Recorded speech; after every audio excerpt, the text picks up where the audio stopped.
ಸ್ತೋತ್ರಪ್ಪ. Hallelujah ದೇವರೇ, ಪ್ರೀತಿ ಸ್ವರೂಪನಾದ ತಂದೆಯಾದ ದೇವರೇ, ಇನ್ನು ಪರಿಶುದ್ಧ ನಾಮಕ್ಕೆ ಸ್ತೋತ್ರವಾಗಲಿ ಸ್ವಾಮಿ. ಅಪ್ಪ ಯೇಸು, ಈ ದಿನ ವಾಕ್ಯ ಭಾಗಗೋಸ್ಕರ ನಾವು ಪ್ರಾರ್ಥನೆ ಮಾಡುತ್ತೇವೆ ಕರ್ತನೆ. ಯೇಸುವಿನ ಕರ್ತನ ದಾಸರ ಮುಖಾಂತರವಾಗಿ ಸ್ವಾಮಿ ನಮ್ಮನ್ನು ವಾಕ್ಯವನ್ನು ಕೊಟ್ಟು ಕರ್ತನ ನಡೆಸಿರಿ ರಾಜ. ನಮ್ಮ ಮಕ್ಕಳಿಗೆ ಪವಿತ್ರ ಆತ್ಮದಿಂದ ಕರ್ತನ ನಡೆಸಿರಿ ಕರ್ತನೆ. ಅಪ್ಪ, ನಾವು ದಿನನಿತ್ಯವೂ ಸ್ವಾಮಿನ ವಾಕ್ಯದ ಪ್ರಕಾರ ಜೀವಿಸುವಂತೆ ದೇವರೇ ನಮ್ಮನ್ನು ಆಶೀರ್ವದಿಸಿದಕ್ಕಾಗಿ ಸ್ತೋತ್ರ ರಾಜ. ಇನ್ನು ಕೊಟ್ಟಿಯ ಕೃಪೆ, ಇನ್ನು ಕೊಟ್ಟಿರೋ ಶಾಂತಿ ಸಮಾಧಾನಗೋಸ್ಕರ ನಿನಗೆ ಕೃತಜ್ಞತಾ ಸ್ತುತಿಗಳನ್ನ ಸಲ್ಲಿಸಲಾಗಿದೆ. ಬೇಲು ಹುಡುಕಿದರು ಕರ್ತನೆ, ಇನ್ನಂತ ದೇವರು ನಮಗೆ ಸಿಗೋದಿಲ್ಲ ರಾಜ. ಯೇಸಪ್ಪ, ಹಾಗೆ ಮಾಡ್ತಿರೋಗಾಗಿ ಸ್ತೋತ್ರ. ಅಪ್ಪ ಯೇಸುವೆ, ನಮ್ಮ ಮಕ್ಕಳ ಕಿವಿಗಳನ್ನು ತೆರೆ ಮಾಡಿ ಎಂಬುದನ್ನ ಪ್ರಾರ್ಥನೆ ಮಾಡುತ್ತೇವೆ. ಅಪ್ಪ, ನನ್ನ ದಾಸರನ್ನು ಬೆಂಕಿಯ ಪಾದದಲ್ಲಿ ಸ್ವಾಮಿ ಅಪ್ಪ ನೀನು ಉಪಯೋಗಿಸಿ ಎಂಬುದಾಗಿ ನಾವು ಪ್ರಾರ್ಥನೆ ಮಾಡುತ್ತೇವೆ. ಹಾಗೆ ಮಾಡ್ತಿರೋಗಾಗಿ ಸ್ತೋತ್ರ. ಪ್ರಾರ್ಥನೆಗಳಕ್ಕಾಗಿ ಸ್ತೋತ್ರ. ಯೇಸು ನಾಮದಲ್ಲಿ ಪ್ರಾರ್ಥಿಸಿ ಬೇಡಿದ ಲೋಕದ ತಂದೆ.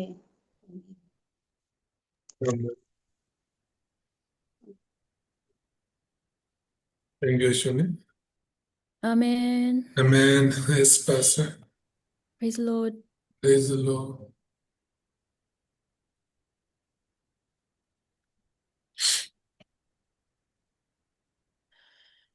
So we are continuing our message, mental healing. ನಾವು ನಮ್ಮ ಒಂದು ಮಾನಸಿಕ ಸ್ವಸ್ಥತೆ ಎನ್ನುವಂತಹ ಸಂದೇಶವನ್ನ ಮುಂದುವರಿಯೋಣ. And last week we said that mental healing is really important because we can overcome all of our scars and receive healing inside of Jesus Christ. ಕಳೆದ ವಾರ ನಾವು ಕಲ್ತಿದ್ದು ಈ ಒಂದು ಮಾನಸಿಕ ಸ್ವಸ್ಥತೆ ಅನ್ನೋದು ತುಂಬಾ ಮುಖ್ಯ. ಅದನ್ನ ಯೇಸು ಕ್ರಿಸ್ತನ ಮೂಲಕನೇ ಪಡ್ಕೊಳ್ಬಹುದು ಎಂಬುದಾಗಿ ತಿಳ್ಕೊಂಡು. And especially when our remnants have if you can receive healing when you are a remnant, as you grow older, the gospel can become your nature very easily. ಇಲ್ಲಿರುವಂತಹ ಮಕ್ಕಳಲ್ಲಿ, ವಿಶೇಷವಾಗಿ ರೆಮಿನೆಂಟ್ಸ್ ಅಲ್ಲಿ, ಈ ಒಂದು ಸ್ವಸ್ಥತೆ ಅನ್ನೋದು ಎಷ್ಟು ಬೇಗ ಉಂಟಾಗುತ್ತೋ ಅಷ್ಟು ಬೇಗ ಅವರು ಸುವಾರ್ತೆಯಲ್ಲಿ ಮುದ್ರೆ ಆಗೋದಕ್ಕೆ ಸುಲಭ ಆಗುತ್ತೆ. So I think we're up to point 3 of the introduction. Yeah. So last week as well, we looked at those who are concluded even before death, even before suffering and persecution. So ಕಳೆದ ವಾರ ನಾವು 2ನೇ point ಹತ್ರ ನಿಲ್ಸಿದ್ವಿ, ವಾಸ್ತವಿಕ ವಿಧಾನ ಎಂಬುದಾಗಿ. So ಆ ವಾಸ್ತವಿಕ ವಿಧಾನದಲ್ಲಿ ಹೇಗೆ ಸೈತಾನನು ನಮ್ಮ ಮುಂದೆ ಮಂಡಿಯೂರ್ತಾನೆ ಎಂಬುದಾಗಿ, ಮರಣದ ಮೊದಲು ನಾವು ಒಂದು ತೀರ್ಮಾನ ಮಾಡ್ಕೋಬೇಕು, ನಮ್ಮ ತೀರ್ಮಾನಕ್ಕೆ ಬರಬೇಕು ಅಂತ ಹೇಳಿ ತಿಳ್ಕೊಂಡು. And we can only have that kind of faith if we're truly concluded in Christ. ಅಂತ ಒಂದು ಉತ್ತರವನ್ನ ನಾವು ಹೊಂದ್ಕೋಬೇಕು ಅಂದ್ರೆ ಕ್ರಿಸ್ತನಲ್ಲಿ ಸರಿಯಾದ ನಂಬಿಕೆ ಹೊಂದಿದ್ರೆ ಮಾತ್ರ ಸಾಧ್ಯ. So we must be the church that has the covenant. ನಾವು ಒಡಂಬಡಿಕೆ ಹೊಂದಿರುವ ಸಭೆಯಾಗಿರಬೇಕು. And the church is the church itself, like the gathering of the believers and also the individual person. We are the church. ಮೊದಲನೇದಾಗಿ ನಾವು ನೋಡ್ತಿರೋದು ಸಭೆ ಅಂತ ಹೇಳ್ಬಿಟ್ಟು. ಸಭೆ ಅಂದ್ರೆ ಒಡಂಬಡಿಕೆನ ಹೊಂದಿರುವವರು ಅಂತ. ಯಾರು ಇವರು ಅಂತ ಹೇಳಿದ್ರೆ ದೇವರನ್ನ ನಂಬಿದವರೆಲ್ಲರೂ ಕೂಡಿ ಬರುವ ಸ್ಥಳವನ್ನೇ ಸಭೆ ಅಂತ ಕರಿತೀವಿ. And there is a function of the church that's really important. We have to know what the church has to do in order for us to fulfill the duty of the church. ಅಷ್ಟೇ ಅಲ್ಲದೆ ಸಭೆ ಮಾಡಲೇಬೇಕಾದಂತಹ ಒಂದು ಕರ್ತವ್ಯ ಇದೆ. ಆ ಕರ್ತವ್ಯ ಏನು ಅಂತ ಕೂಡ ನಾವು ತಿಳ್ಕೋಬೇಕು. ತಿಳ್ಕೊಂಡ್ರೆ ಮಾತ್ರನೇ ಅದನ್ನ ನೆರವೇರಿಸಲಿಕ್ಕೆ ಸಾಧ್ಯ ಆಗುತ್ತೆ. So churches these days, like a lot of them are doing like festivals, they put on concerts, they put on all kinds of events, but they never preach the true message that Jesus is the Christ.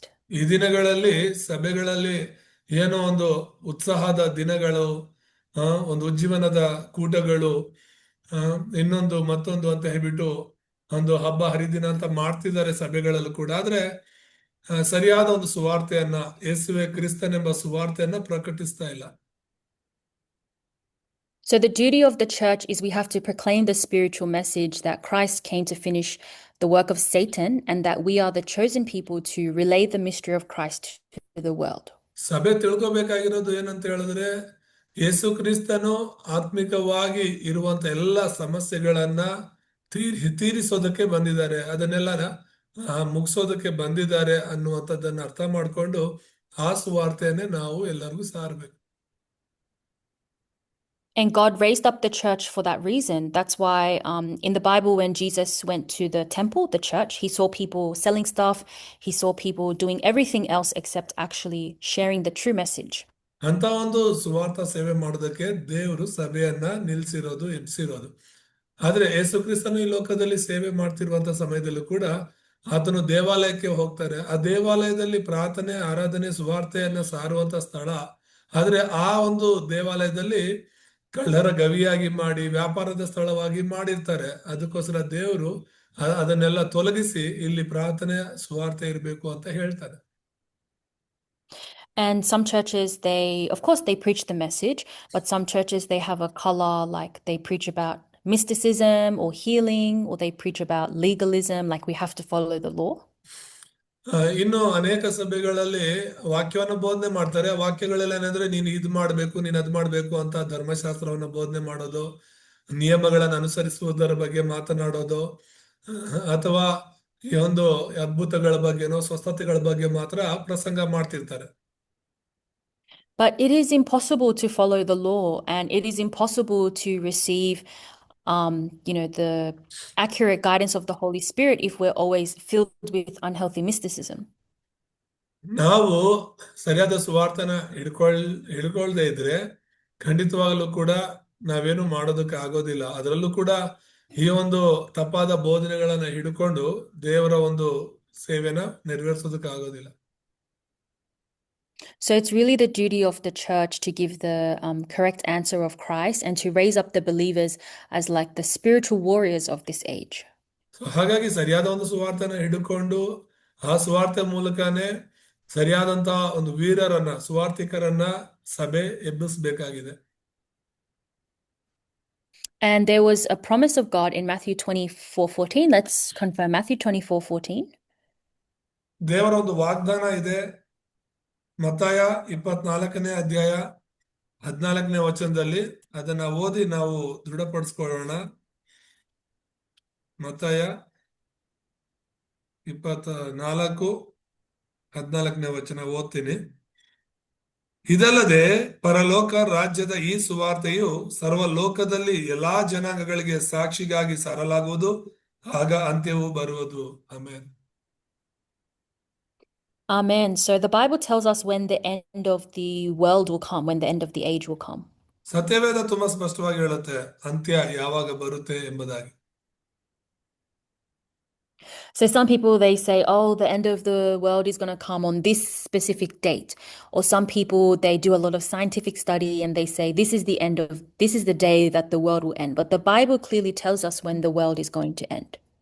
ತುಂಬಾ ಜನ ಇಂಥ ದಿನದಲ್ಲಿ ಅಂತ್ಯ ಬರುತ್ತೆ, ಈ ವರ್ಷದಲ್ಲಿ ಅಂತ್ಯ ಬರುತ್ತೆ, ಆ ವರ್ಷದಲ್ಲಿ ಅಂತ್ಯ ಬರುತ್ತೆ ಅಂತಾನೋ ವೈಜ್ಞಾನಿಕವಾಗಿ ಲೆಕ್ಕಾಚಾರಗಳನ್ನ ಮಾಡಿ ಕೆಲವರು ಹೇಳೋರು ಕೂಡ ಇದ್ದಾರೆ. ಆದ್ರೆ ಸತ್ಯವೇದ ಮಾತ್ರನೇ ಅಂತ್ಯ ಯಾವಾಗ ಬರುತ್ತೆ ಅಂತ ಸ್ಪಷ್ಟವಾಗಿ ಹೇಳುತ್ತೆ. So the end of the world is going to come when this gospel, the gospel of Jesus Christ, is preached to all nations, all people. ಸತ್ಯವೇದ ಹೇಳೋದು ಅಂತ್ಯ ಯಾವಾಗ ಬರುತ್ತೆ ಅಂತ ಹೇಳಿದ್ರೆ ಈ ಒಂದು ಪರಲೋಕ ರಾಜ್ಯದ ಸುವಾರ್ತೆಯು ಸರ್ವ ಲೋಕಕ್ಕೆಲ್ಲ ಎಲ್ಲ ಜನಾಂಗಗಳಿಗೆ ಸಾಕ್ಷಿಯಾಗಿ ಸಾರುವಾಗ ಬರುತ್ತೆ ಎಂಬುದಾಗಿ ತಿಳಿಸುತ್ತೆ.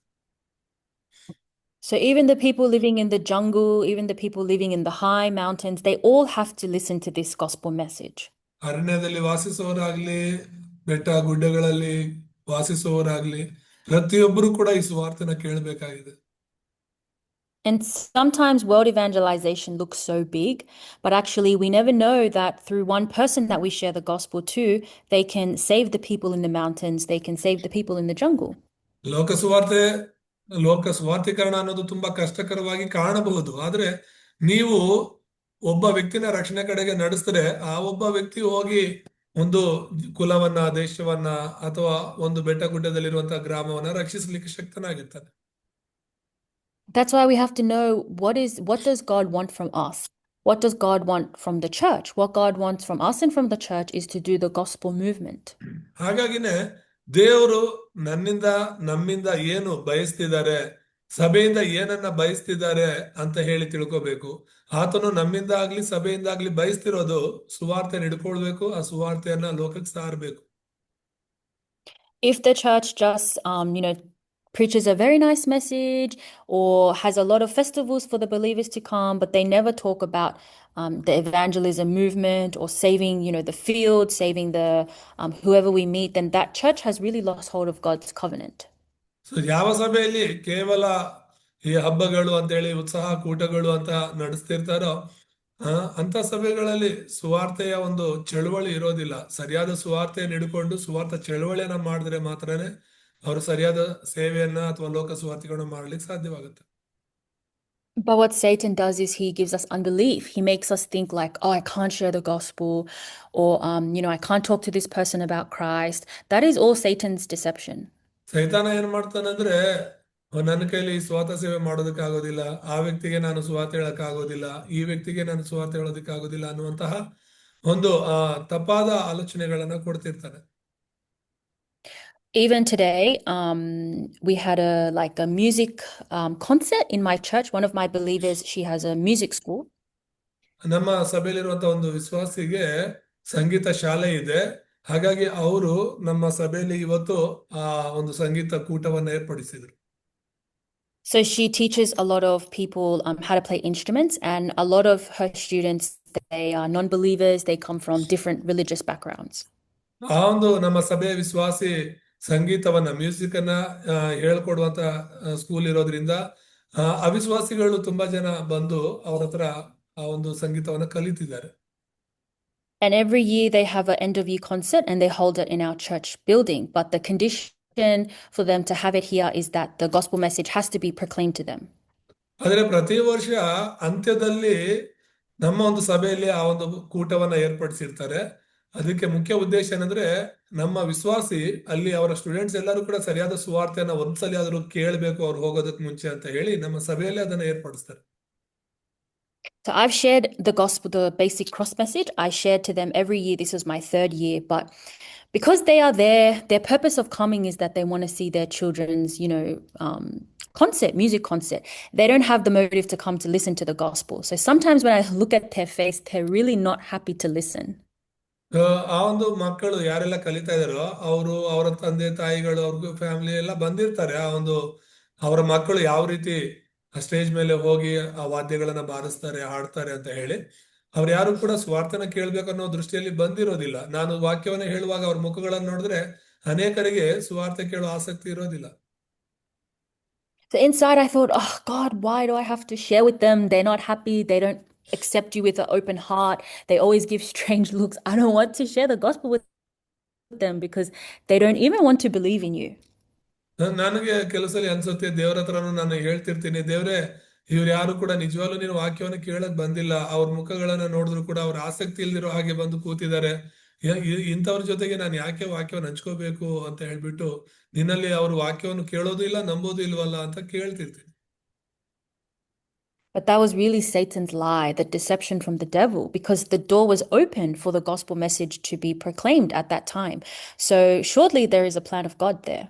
ಇದು 3ನೇ ವರ್ಷ ನಾನು ಸತತವಾಗಿ ಈ ವಾಕ್ಯವನ್ನು ಅವ್ರಿಗೆ ಹಂಚ್ಕೊಳ್ತಿರೋದು.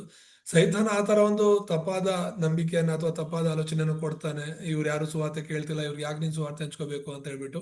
ಆದ್ರೆ ಖಂಡಿತವಾಗ್ಲೂ ದೇವರು ತೆರೆದಿರುವಂತ ಬಾಗಿಲದು, ಅದು ಸುವಾರ್ತೆನ ನಾವು ಸಾರ್ಲೇಬೇಕು. ಅದರಲ್ಲಿ ನಂಬುವಂತವ್ರು ಇದ್ದೇ ಇರ್ತಾರೆ. So I kept praying and I kept meditating, and the word that God gave me was actually Acts 4:12. ಆ ಒಂದು ಸಮಯದಲ್ಲಿ ದೇವರು ನನಗೆ ಕೊಟ್ಟಂತ ವಾಕ್ಯ ಅಪೊಸ್ತಲ ಕೃತ್ಯಗಳು 4:12. In Acts 4:12 it says, salvation is found under no one else can give us salvation except for Jesus Christ. So ಆ ವಾಕ್ಯದಲ್ಲಿ ರಕ್ಷಣೆ ಎಂಬುದು ಆಯಸ್ಸಿನಿಂದಲೇ ಹೊರತು ಮತ್ತೆ ಯಾವ ಹೆಸರಿನಿಂದಲೂ ನಮಗೆ ರಕ್ಷಣೆ ಆಗುದಿಲ್ಲ ಅಂತ ಹೇಳಿ ಸ್ಪಷ್ಟವಾಗಿದೆ. It says that there is no other name given under heaven by which we must be saved. ಅಂದ್ರೆ ಆಕಾಶದ ಕೆಳಗೆ ಮನುಷ್ಯರೊಳಗೆ ರಕ್ಷಿಸಲ್ಪಡೋದಕ್ಕೆ ಬೇರೆ ಇನ್ಯಾವ ಹೆಸರು ಕೊಡಲ್ಪಟ್ಟಿಲ್ಲ ಅಂತ ಹೇಳಿ. And the condition where Peter made that confession was he was standing before the people that were ready to kill him. ಆ ವಾಕ್ಯ ಎಂಥವ್ರ ಮುಂದೆ ಪೇತ್ರನು ಹೇಳ್ತಿದ್ದಾನೆ ಅಂತ ಹೇಳಿದ್ರೆ, ಆ ಪೇತ್ರನನ್ನ ಕಲ್ಲಿಂದ ಹೊಡೆದು ಸಾಯಿಸ್ಬೇಕು ಅಂತ ಎದುರು ನೋಡ್ತಿರುವಂತವ್ರ ಮುಂದೆ ನಿಂತ್ಕೊಂಡು ಅವ್ರು ಹೇಳಿದ್ದು. The Jewish people told them, stop proclaiming about Jesus Christ. We're going to arrest you, or we could even kill you. But Peter stood before them and he made this confession in Acts 4:12. ಅವರು ಅಂದ್ರೆ ಅನ್ಯ ಜನರು, ಯಹೂದ್ಯರು, ಬೇರೆಯವರೆಲ್ಲರೂ ಕಲ್ಲಿಡ್ಕೊಂಡು ಒಡೆಯಕ್ಕೆ ನಿಂತಿದ್ರು. ಯೇಸು ಹೆಸರೆತ್ತಿ ನೀನು ಮಾತಾಡಬಾರ್ದು ಅಂತ ಹೇಳಿ ಅವನಿಗೆ ಖಡಾಖಂಡಿತವಾಗಿ ಹೇಳಿದ್ರು. ಆದ್ರೂ ಕೂಡ ಅವ್ರ ಮುಂದೆ ಹೇಳ್ತಿರೋದೇನು ಗೊತ್ತಾ? ಯೇಸುವಿನ ಹೆಸರಿನಿಂದ ಮಾತ್ರನೇ ರಕ್ಷಣೆ ಇರೋದು, ಬೇರೆ ಇನ್ಯಾವ ಹೆಸರು ರಕ್ಷಣೆ ಇಲ್ಲ ಅಂತ ಹೇಳಿ. So I thought to myself, actually, it doesn't matter who we stand before, non-believers or people going to persecute us or people who don't want to listen to, the answer of Jesus Christ. But actually, God gave us that time to proclaim that only Jesus Christ can give them salvation. ಅದನ್ನ ಆ ವಚನವನ್ನ ಯೋಚನೆ ಮಾಡೋದ್ರ ಮೂಲಕ ದೇವ್ರು ನನಗೆ ತಿಳಿಯಪಡಿಸಿದ್ದೇನೆಂದ್ರೆ, ನಾನು ಯಾರ ಮುಂದೆ ನಿಂತಿದ್ದೀನಿ, ಎಂತವ್ರ ಮುಂದೆ ನಿಂತಿದ್ದೀನಿ, ಅವ್ರ ವಾಕ್ಯವನ್ನ ಕೇಳ್ತಾರ ಇಲ್ವಾ ಅನ್ನೋದಲ್ಲ ಬೇಕಿರೋದು. ಸುವಾರ್ತೆ ಹೇಳೋದಕ್ಕೆ ನನಗೊಂದು ಅವಕಾಶ ಸಿಕ್ಕಿದೆ, ನಾನು ಅದನ್ನ ಸಾರಬೇಕು ಅಂತ ಹೇಳಿ ಅದನ್ನ ನಾನು ಉಪಯೋಗ ಪಡಿಸ್ಕೊಂಡೆ. Then actually many people at the music concert, they opened their heart and they accepted Jesus Christ. So I realized, wow, Satan has a lot of methods to block the salvation movement. ಆ ಒಂದು ಸಂಗೀತ ಒಂದು ಸಮಯದಲ್ಲಿ ಅಂತ್ಯದಲ್ಲಿ ಸುವಾರ್ತೆ ಹೇಳಾದ್ಮೇಲೆ ಸ್ವೀಕಾರ ಪ್ರಾರ್ಥನೆಯನ್ನ ಹೇಳ್ಕೊಟ್ಟೆ, ಅಂಗೀಕಾರ ಪ್ರಾರ್ಥನೆಯನ್ನ. ತುಂಬಾ ಜನ ನಿಜವಾಗ್ಲೂ ಕೂಡ ಪೂರ್ಣ ಹೃದಯದಿಂದ ಯೇಸುವನ್ನ ನಂಬಿದ್ದನ್ನ ನಾನು ನೋಡಿದೆ. ಆಗ ನನಗನ್ನಿಸ್ತು, ಹೌದು, ಸೈತಾನನು ಎಲ್ಲಾ ವಿಷಯದಲ್ಲೂ ಕೂಡ ವಂಚನೆ ಮಾಡೋದಕ್ಕೆ ಕಾಯ್ತಿರ್ತಾನೆ, ಅವನ ವಂಚನೆ ಮಾತುಗಳಿಗೆ ನಾವು ಕಿವಿಗೂಡಬಾರದು ಅಂತ. So there's so many times where we feel like we don't want to preach the gospel, we don't want to share the blessing of salvation, but as a human being, as a child of God, that is our true duty. ಅಂದ್ರೆ ಕೆಲವು ಸಲ ನಾವು ಸುವಾರ್ತೆ ಹೇಳಬಾರ್ದು, ಸುವಾರ್ತೆ ಸಾರಬಾರ್ದು ಅಂತೆಲ್ಲ ಅನ್ಕೊಳ್ತೀವಲ್ಲ, ಅದೆಲ್ಲ ನಿಜವಾಗ್ಲೂ ದೇವರ ಮಕ್ಕಳಾಗಿರುವಂತ ನಮ್ಮ ಒಂದು ಕರ್ತವ್ಯವಾಗಿದೆ ಸುವಾರ್ತೆ ಸಾರೋದು. And if the church has this conclusion, then God will open every single door for the church and the believers receive so many answers. ಯಾವ ವ್ಯಕ್ತಿ, ಯಾವ ಸಭೆ ಲೋಕ ಸುವಾರ್ಥಿಕರಣಕ್ಕಾಗಿ ಅಥವಾ ಸುವಾರ್ಥ ಸೇವೆಗಾಗಿನೇ ನಾವ್ ಇರ್ಬೇಕು ಅಂತ ತೀರ್ಮಾನ ಮಾಡ್ಕೊಳ್ತಾರೋ ಅಂತ ವ್ಯಕ್ತಿಗಾಗಿ, ಅಂತ ಸಭೆಗಾಗಿ ದೇವರು ಸುವಾರ್ತೆಯ ಬಾಗಿಲುಗಳನ್ನ ತೆರೀತಾರೆ. So it says there that we have to have the conclusion of Acts 1:1, Acts 1:3, Acts 1:8. So ಯಾವ ಮುಕ್ತಾಯಕ್ಕೆ ಬರ್ಬೇಕು ನಾವು ಅಂದ್ರೆ, ಇಲ್ಲಿ ಎರಡನೇದಾಗಿ ನೋಡ್ತಾ ಇದೀವಿ ಅಪೊಸ್ತಲರ ಕೃತ್ಯಗಳು 1ನೇ ಅಧ್ಯಾಯದಲ್ಲಿ 1ನೇ ವಚನ, 3ನೇ ವಚನ, 8ನೇ ವಚನ, ಆ ಮುಕ್ತಾಯಕ್ಕೆ ನಾವು ಬರಬೇಕು. So Acts 1:1, Luke says to Theophilus, in my former book, I wrote about all that Jesus began to do and to teach. ಅಪೊಸ್ತಲರ ಕೃತ್ಯಗಳು 1ನೇ ಅಧ್ಯಾಯ 1ನೇ ವಚನದಲ್ಲಿ ಹೇಳೋದು, ಆ ಥಿಯೋಫಿಲನಿಗೆ ಲೂಕನು ಹೇಳ್ತಿರೋದು, ನಾನು ಮೊದಲು ಬರೆದ ಚರಿತ್ರೆಯಲ್ಲಿ ಯೇಸು ಮಾಡುವುದಕ್ಕೂ ಉಪದೇಶಿಸುವುದಕ್ಕೂ ಪ್ರಾರಂಭಿಸಿದ್ದೆಲ್ಲವನ್ನ ನಾನು ನಿನಗೆ ತಿಳಿಸಿದ್ದೇನೆ ಅಂತ. So Luke is saying, in my former book, that's the book of Luke, I wrote all about who Jesus is, and Jesus is the Christ. So Acts 1:1, we have to have the conclusion that Jesus is the Christ. So ಇಲ್ಲಿ ನಾನು ಮೊದಲು ಬರೆದ ಚರಿತ್ರೆಯಲ್ಲಿ ಅಂತ ಹೇಳಿದ್ರೆ ಲೂಕನು ಬರೆದ ಸುವಾರ್ತೆ ಬಗ್ಗೆ ಇಲ್ಲಿ ಥಿಯೋಫಿಲನಿಗೆ ಹೇಳ್ತಾ ಇರುವಂತದ್ದು ಲೂಕನು. ಸೊ ಆ ಒಂದು ಸುವಾರ್ತೆಯಲ್ಲಿ ಯೇಸುವೆ ಕ್ರಿಸ್ತನು ಅಂತ ಹೇಳಿ ನಾನು ನಿನಗೆ ಆತನ ಬಗ್ಗೆ ಎಲ್ಲವೂ ತಿಳಿಸಿದ್ದೇನೆ ಅಂತ. ಹಾಗಾಗಿ ಈ ವಚನದ ಮೂಲಕ ನೀನು ನಾನು ಯೇಸುವೆ ಕ್ರಿಸ್ತನು ಅನ್ನುವಂತ ಒಂದು ಮುಕ್ತಾಯಕ್ಕೆ ಬರಬೇಕು. And then let's read Acts 1:3. ಹಾಗೇನೆ ಅಪೊಸ್ತಲರ ಕೃತ್ಯಗಳು 1ನೇ ಅಧ್ಯಾಯ 3ನೇ ವಚನ ಓದ್ಕೊಳ್ಳೋಣ. ಆತನು ಬಾಧೆಪಟ್ಟು ಸತ್ತ ಮೇಲೆ ತನ್ನನ್ನು ಜೀವಂತನೆಂದು ಅನೇಕ ಪ್ರಮಾಣಗಳಿಂದ ಅಪೊಸ್ತಲರಿಗೆ ತೋರಿಸಿಕೊಂಡನು. 40 ದಿವಸಗಳ ತನಕ ಅವರಿಗೆ ಕಾಣಿಸಿಕೊಳ್ಳುತ್ತಾ ದೇವರ ರಾಜ್ಯದ ವಿಷಯವಾದ ಸಂಗತಿಗಳನ್ನು ಹೇಳುತ್ತಾ ಇದ್ದನು. Amen. Amen. So Jesus spoke to them for 40 days. He spoke about the kingdom of God. So that means very important because he took 40 days to continuously teach them about the kingdom of God. ಇಲ್ಲಿ ದೇವರ ರಾಜ್ಯದ ಬಗ್ಗೆ, ದೇವರ ರಾಜ್ಯದ ಸಂಗತಿಗಳನ್ನ ಶಿಷ್ಯರ ಬಳಿಯಲ್ಲಿ ಯೇಸು ಸ್ವಾಮಿ ಹೇಳ್ತಾ ಇದ್ರು. ಎಷ್ಟು ದಿನ ಅಂದ್ರೆ 40 ದಿವಸಗಳು. ಅದು ತುಂಬಾ ಮುಖ್ಯವಾಗಿರೋದ್ರಿಂದ, ದೇವರ ರಾಜ್ಯ ತುಂಬಾ ಮುಖ್ಯವಾಗಿರೋದ್ರಿಂದಲೇ ಅದರ ಬಗ್ಗೆನೆ ಪುನರುತ್ಥಾನಗೊಂಡ ಯೇಸು ಕ್ರಿಸ್ತನು 40 ದಿವಸ ಅವರ ಹತ್ರ ಮಾತನಾಡ್ತಿದ್ದಾರೆ. So when we say enjoy the kingdom of God, it means enjoy your identity, enjoy your spiritual background, which is heaven, the kingdom of God. We can enjoy all things. ದೇವರ ರಾಜ್ಯದಲ್ಲಿ ನೀವು ಆನಂದಿಸಿ ಅಂತ ಹೇಳಿದ್ರೆ ಅದರ ಅರ್ಥ ದೇವರ ರಾಜ್ಯ ನಿಮ್ಮಲ್ಲಿದೆ, ನೀವು ಪರಲೋಕದ ಪ್ರಜೆಗಳು, ನೀವು ದೇವರ ಒಂದು ರಾಜ್ಯದ ಹಿನ್ನೆಲೆಯನ್ನು ಹೊಂದಿರುವವರು, ಹಾಗಾಗಿ ಅದರಲ್ಲಿ ನೀವು ಆನಂದಿಸಬೇಕು. But if we don't have the conclusion of Acts 1:1, Jesus is the Christ, we cannot enjoy the kingdom of God because all incidents, all problems, all the attack of Satan comes to me, but I have no solution. ಅಪೊಸ್ತಲರ ಕೃತ್ಯಗಳು 1:1ರಲ್ಲಿ ಯೇಸುವೆ ಕ್ರಿಸ್ತನೆಂಬ ತೀರ್ಮಾನಕ್ಕೆ ಅಥವಾ ಮುಕ್ತಾಯಕ್ಕೆ ನಾವು ಬಂದಿಲ್ಲ ಅಂತ ಹೇಳಿದ್ರೆ, ಅಪೊಸ್ತಲರ ಕೃತ್ಯಗಳು 1ನೇ ಅಧ್ಯಾಯದಲ್ಲಿ 3ನೇ ವಚನದಲ್ಲಿ ಹೇಳಿರುವ ಆ ದೇವರ ರಾಜ್ಯವನ್ನ ನಾವು ಅನುಭವಿಸೋದಕ್ಕೆ, ಆನಂದಿಸೋದಕ್ಕೆ ಖಂಡಿತ ಆಗೋದಿಲ್ಲ.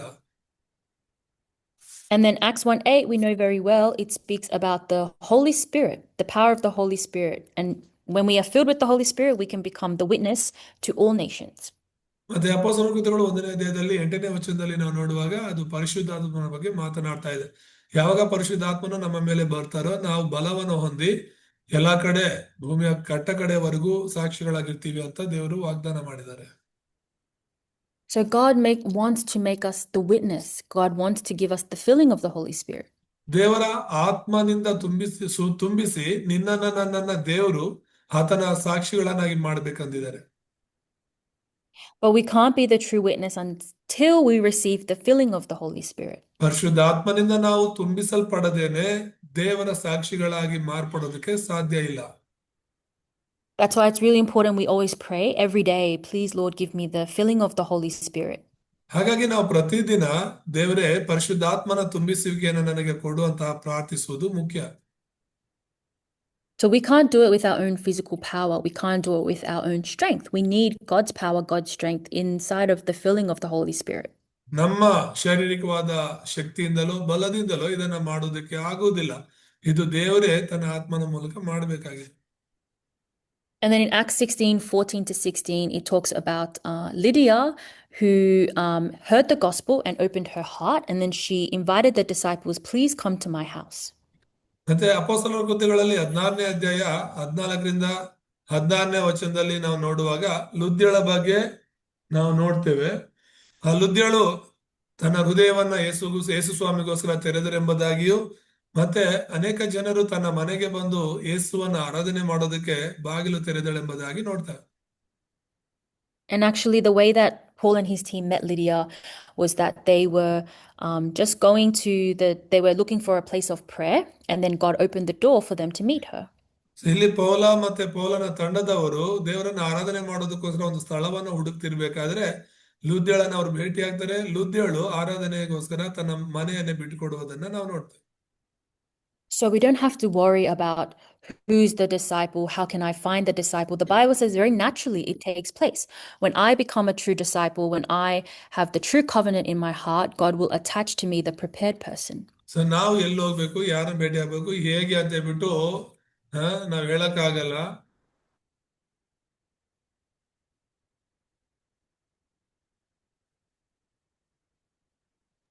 ಸೊ ಇಲ್ಲಿ ನಾವು ಎಲ್ಲಿ ಹೋಗ್ಬೇಕು, ಏನ್ ಮಾಡ್ಬೇಕು, ಯಾರನ್ನ ಭೇಟಿ ಆಗ್ಬೇಕು ಅಂತ ಚಿಂತೆ ಮಾಡೋದೇನ್ ಬೇಕಾಗಿಲ್ಲ. ದೇವರು ಸರಿಯಾದ ಸಮಯದಲ್ಲಿ ಎಲ್ಲಾ ಸ್ಥಳಗಳಲ್ಲೂ ಕೂಡ ಲುದ್ಯಳಂತಹ ಶಿಷ್ಯರನ್ನ ಸಿದ್ಧ ಮಾಡಿರ್ತಾರೆ. So Lydia, she opened up the church in her house. She established a regional church. ಇಲ್ಲಿ ಲುದ್ಯಳು ತನ್ನ ಮನೆಯನ್ನೇ ಸಭೆ ನಡೆಸೋದಕ್ಕಾಗಿ ಬಾಗಿಲನ್ನ ತೆರಿತಾಳೆ. ಅಲ್ಲೇ ಆ ಒಂದು ಮನೆ ಒಂದು ಸ್ಥಳೀಯ ಸಭೆಯಾಗಿ ಮಾರ್ಪಡುತ್ತೆ. And then there was also Jason in Acts 17. ಹಾಗೇನೆ ಅಪೊಸ್ತಲರ ಕೃತ್ಯಗಳು 17ನೇ ಅಧ್ಯಾಯ 1ರಿಂದ 9ನೇ ವಚನದಲ್ಲಿ ನೋಡಿದ್ರೆ ಯಾಸೋನನ ಬಗ್ಗೆ ನಾವು ನೋಡ್ತೇವೆ. And same thing, Jason was attached to Apostle Paul and his team because he was the prepared disciple. ಅಲ್ಲಿ ಯಾಸೋನನು ಮತ್ತು ಅವನ ಮನೆಯವರು ಕೂಡ ಪೌಲನನ್ನ ಮತ್ತು ಪೌಲನ ತಂಡವನ್ನ ಭೇಟಿ ಆಗ್ತಾರೆ. So what's really important is I have to have the message of Christ. I have to have the answer to give to people. ಎಲ್ಲದಕ್ಕಿಂತ ಮುಖ್ಯವಾದದ್ದು ಏನಂದ್ರೆ ನನಗೆ ಸುವಾರ್ತೆ ತಿಳಿದಿರುವಂತದ್ದು ಅಥವಾ ಉತ್ತರ ತಿಳಿದಿರುವಂತದ್ದು ಮುಖ್ಯ. ಜನರಿಗೆ ನಾವು ಉತ್ತರ ಕೊಡುವವರಾಗಿರ್ಬೇಕು. If we don't have the answer, if I'm not prepared, if the salvation message is not my message, then it's very hard to give the answer to these prepared disciples. ಒಂದು ವೇಳೆ ನಮ್ಮಲ್ಲೇ ಸುವಾರ್ತೆ ಇಲ್ಲ, ನಮ್ಮಲ್ಲೇ ಒಡಂಬಡಿಕೆ ಇಲ್ಲ, ನಮ್ಮಲ್ಲೇ ಆ ಉತ್ತರ ಇಲ್ಲ ಅಂತ ಹೇಳಿದ್ರೆ ಈ ತರ ಸಿದ್ಧರಿರುವಂತ ಶಿಷ್ಯರಿಗೆ ಸರಿಯಾದ ಉತ್ತರವನ್ನು ಕೊಡೋದಕ್ಕೆ ಸಾಧ್ಯವಾಗುವುದಿಲ್ಲ. That's why it's really important that we have to know the role of the church, but also my role inside of world evangelizations to be prepared with the gospel. ಸಭೆಯು ಲೋಕಸುವಾರ್ತೀಕರಣ ಮಾಡುವಂತದ್ದು ತುಂಬಾ ಮುಖ್ಯ. ಆದ್ರೆ ಆ ಸಭೆ ಏನ್ ಮಾಡ್ತಿದೆ ಅದರ ಜೊತೆಯಲ್ಲಿ ಆ ಸಭೆಯೊಂದಿಗೆ ನಾನು ಇರಬೇಕು. ಆ ಸಭೆಯಲ್ಲಿ ನನ್ನ ಕರ್ತವ್ಯ ಏನು, ನನ್ನ ಒಂದು ಪಾತ್ರ ಏನು ಅನ್ನೋದು ತಿಳ್ಕೋಬೇಕು. And then if we go down, it talks about in Rome, I believe. ಹಾಗೇನೆ ನಾವು ಮುಂದೆ ಹೋಗುವಾಗ Yeah, so it's Priscilla and Aquila who established the church in their home, and they did Rome evangelization. ಅಲ್ಲಿ ಅಪೊಸ್ತಲ ಕೃತ್ಯಗಳಲ್ಲಿ 18ನೇ ಅಧ್ಯಾಯದಲ್ಲಿ 3-4ನೇ ವಚನದಲ್ಲಿ ಪ್ರಿಸ್ಕಿಲ್ಲ ಮತ್ತು ಅಕ್ವಿಲಳು ಕೂಡ ತನ್ನ ಮನೆಯನ್ನ ಸೇವೆಗೋಸ್ಕರ ಸಭೆ ನಡೆಸೋದಕ್ಕೋಸ್ಕರ ಬಿಟ್ಕೊಟ್ರು. And these disciples, they raised the church in their house because they had the conclusion that Christ is the absolute power and wisdom of God. ಈ ಗಂಡ ಹೆಂಡತಿಯಾಗಿರುವಂತಹ ದೇವರ ಶಿಷ್ಯರು ತಮ್ಮ ಮನೆಯನ್ನ ಆರಾಧನೆ ನಡೆಸೋದಕ್ಕಾಗಿ ಸ್ಥಳೀಯ ಸಭೆಯಾಗಿ ಅವರು ಬಿಟ್ಕೊಟ್ರೋದನ್ನ ನೋಡ್ತೀವಿ. So this is the word movement that God desires. He wants the word to be proclaimed in the houses. Raise up the church in your house. ದೇವರು ಈ ತರ ವಾಕ್ಯದ ಚಳುವಳಿಯನ್ನ ನಡಿಬೇಕು ಅಂತ ಆಶಿಸ್ತಾರೆ. ವಾಕ್ಯದ ಚಳುವಳಿಯ ಮೂಲಕ ನಿಮ್ಮ ಮನೆಗಳು ಕೂಡ ಸ್ಥಳೀಯ ಸಭೆಗಳಾಗಬೇಕು ಅನ್ನೋದೇ ದೇವರ ಆಸೆಯಾಗಿದೆ. So in the main, the start of healing, it comes from our soul, and we can receive the mental healing, the healing of our heart, and also physical healing. ಮತ್ತೆ ಇಲ್ಲಿ ಮುಖ್ಯ ಸಂದೇಶದಲ್ಲಿ ನೋಡೋದಾದ್ರೆ ಗುಣಪಡಿಸುವಿಕೆ ಒಂದು ಪ್ರಾರಂಭ ಬಂದು ಅದು ಆತ್ಮ, ಮಾನಸಿಕ ಮತ್ತು ದೈಹಿಕ ಜೀವನಕ್ಕೆ ಸಂಬಂಧಪಟ್ಟದನ್ನ ನೋಡ್ತೇವೆ. So through the pulpit message, it's really important what kind of pulpit message is relayed to the believers on Sunday, what message we receive. So ಈ ಒಂದು ಪೀಠದ ಸಂದೇಶ ಅಂತ ಹೇಳಿದ್ರೆ ಭಾನುವಾರ ನಾವು ಏನು ಕೇಳ್ತೀವಿ ದೇವರ ವಾಕ್ಯ ಅನ್ನುವಂಥದ್ದು ತುಂಬಾ ಮುಖ್ಯವಾದದ್ದು. So when Jesus Christ is proclaimed from the church pulpit, when the message of Christ is continuously proclaimed, healing takes place very naturally. ಯಾವಾಗ ಆ ಒಂದು ಸ್ಟೇಜ್ ಮೇಲಿಂದ ಯೇಸುವೇ ಕ್ರಿಸ್ತನೆಂಬ ಸುವಾರ್ತೆಯನ್ನ ಪ್ರಕಟಿಸ್ತೀವೋ ಖಂಡಿತವಾಗಲೂ ಕೇಳುವಂತವರ ಜೀವಿತಗಳಲ್ಲಿ ಗುಣಪಡಿಸುವಿಕೆ ಅನ್ನೋದು ಸಾಧಾರಣವಾಗಿ ನಡೆಯುತ್ತೆ. So what the believers need is they don't need the message about loving each other, or they don't need the message about following the law, because that can't save them. They need the message about Jesus Christ who can save us and give us true healing. ಈಗ ಧರ್ಮಶಾಸ್ತ್ರವನ್ನು ಹಿಂಬಾಲಿಸ್ಬೇಕನ್ನೋದು, ಒಬ್ಬನೊಬ್ಬರು ಪ್ರೀತಿ ಮಾಡ್ಬೇಕನ್ನೋದು, ಇನ್ನೊಂದು ಮತ್ತೊಂದು ಅನ್ನುವಂಥದ್ದು ಅವ್ರನ್ನ ರಕ್ಷಣೆ ಮಾಡೋದಿಲ್ಲ, ಸರಿಯಾದ ಒಂದು ಏನು ಸ್ವಸ್ಥತೆಯನ್ನು ಉಂಟು ಮಾಡೋದಿಲ್ಲ. I missed the Bible verse, but 3 John 1:2. So ಇಲ್ಲಿ ಗುಣಪಡಿಸುವಿಕೆ ಆರಂಭದಲ್ಲಿ ನಾವು ನೋಡುವಾಗ 3 ಯೋಹಾನ 1ನೇ ಅಧ್ಯಾಯದಲ್ಲಿ 2ನೇ ವಚನವನ್ನ ನೋಡ್ತೇವೆ. ನಾನು ಅದನ್ನ ಓದಿಸೋದು ಮರ್ತೆ.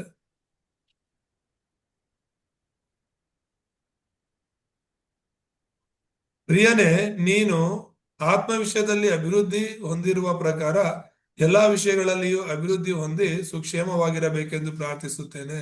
Amen. Amen. So when our soul gets along well, everything goes well. But if our soul is oppressed, if our soul is under the power of Satan, then nothing can go well. ನಮ್ಮ ಆತ್ಮ ಚೆನ್ನಾಗಿದ್ರೆ ಎಲ್ಲ ಚೆನ್ನಾಗಿರುತ್ತೆ ಅಂತ ಅರ್ಥ. ಒಂದು ವೇಳೆ ನಮ್ಮ ಆತ್ಮ ಸೈತಾನನಿಂದ ಬಂಧಿಸಲ್ಪಟ್ಟು ನಡೆಸಲ್ಪಡ್ತಾ ಇದ್ರೆ ನಾವೇನ್ ಅನ್ಕೊಂಡ್ರು ಕೂಡ ಅದು ನಾವು ಅನ್ಕೊಂಡಂಗೆ ನಡೆಯೋದಿಲ್ಲ. Even if we receive money, power, status, authority in the world, but we don't have true rest and peace in our soul, then nothing can go well in our life. ಈ ಲೋಕದಲ್ಲಿ ನಮಗೆ ಸ್ಥಾನ, ಮಾನ, ಅಧಿಕಾರ, ಶಕ್ತಿ, ಹಣ ಏನೇ ಇದ್ರೂ ಕೂಡ ನಿಜವಾಗ್ಲೂ ನಮ್ಮ ಆತ್ಮಗಳಿಗೆ ಸಮಾಧಾನ, ಶಾಂತಿ ಅನ್ನೋದಿಲ್ಲ ಅಂತ ಹೇಳಿದ್ರೆ ಏನಿದ್ರು ಕೂಡ ನಮ್ಮ ಜೀವನ ಒಳ್ಳೆ ರೀತಿಯಲ್ಲಿ ನಡೀತಾ ಇರಲ್ಲ. That's why receiving the spiritual message about Christ is very important, because we have a soul inside of us that needs spiritual food. Just like your physical body needs food, your spirit needs food as well, spiritual food. ಹಾಗಾಗಿನೇ ಯೇಸು ಕ್ರಿಸ್ತನ ಬಗ್ಗೆ ಹೇಳುವಂತದ್ದು ತುಂಬಾ ಮುಖ್ಯವಾಗಿದೆ. ಹೇಗೆ ಶರೀರಕ್ಕೆ ಪ್ರತಿದಿನ ಒಳ್ಳೆಯ ಆಹಾರ ಅವಶ್ಯಕತೆ ಇದೆಯೋ ಹಾಗೆ ನಮ್ಮ ಆತ್ಮಕ್ಕೆ ದೇವರ ವಾಕ್ಯವೆಂಬ ಸ್ವಚ್ಛ ವಾಕ್ಯಗಳು ಅವಶ್ಯಕತೆ ಇದೆ. And we'll read one more Bible verse, Hebrews 4:2. ಹಾಗೆ ಇನ್ನೊಂದು ವಚನವನ್ನ ನಾವು ಓದ್ಕೊಳ್ಳೋಣ. ಇಬ್ರಿಯರಿಗೆ ಬರೆದ ಪತ್ರಿಕೆಯಲ್ಲಿ 4ನೇ ಅಧ್ಯಾಯ 12ನೇ ವಚನವನ್ನು ಓದ್ಕೊಳ್ಳೋಣ. ಯಾಕಂದ್ರೆ ದೇವರ ವಾಕ್ಯವು ಸಜೀವವಾದದ್ದು, ಕಾರ್ಯಸಾಧಕವಾದದ್ದು, ಯಾವ ಇಬ್ಬಾಯಿಕತೆಗಿಂತಲೂ ಹದವಾದದ್ದು, ಪ್ರಾಣ ಆತ್ಮಗಳನ್ನು ಕೀಲು ಮಚ್ಚೆಗಳನ್ನು ವಿಭಾಗಿಸುವಷ್ಟು ಮಟ್ಟಿಗೂ ತೂರಿ ಹೋಗುವಂಥದ್ದು, ಹೃದಯದ ಆಲೋಚನೆಗಳನ್ನು ಉದ್ದೇಶಗಳನ್ನು ವಿವೇಚಿಸುವಂಥದ್ದು ಆಗಿದೆ. Amen. So there is a good news proclaimed, and those who can receive and accept the good news, we are the ones who receive the grace of God. So ಇಲ್ಲಿ ಒಂದು ಶುಭ ಸುದ್ದಿ ಏನಂತ ಹೇಳಿದ್ರೆ, ಯಾರು ಮೊದಲು ಜೀವವುಳ್ಳ ವಾಕ್ಯದೊಂದಿಗೆ ಸ್ವಸ್ಥತೆಯನ್ನು ಹೊಂದಿಕೊಳ್ತಾರೋ ಅವ್ರಿಗೆ ಆ ಒಂದು ಶುಭ ಸುದ್ದಿ ಇರುತ್ತೆ ಎಂಬುದಾಗಿ ನೋಡ್ತೇವೆ.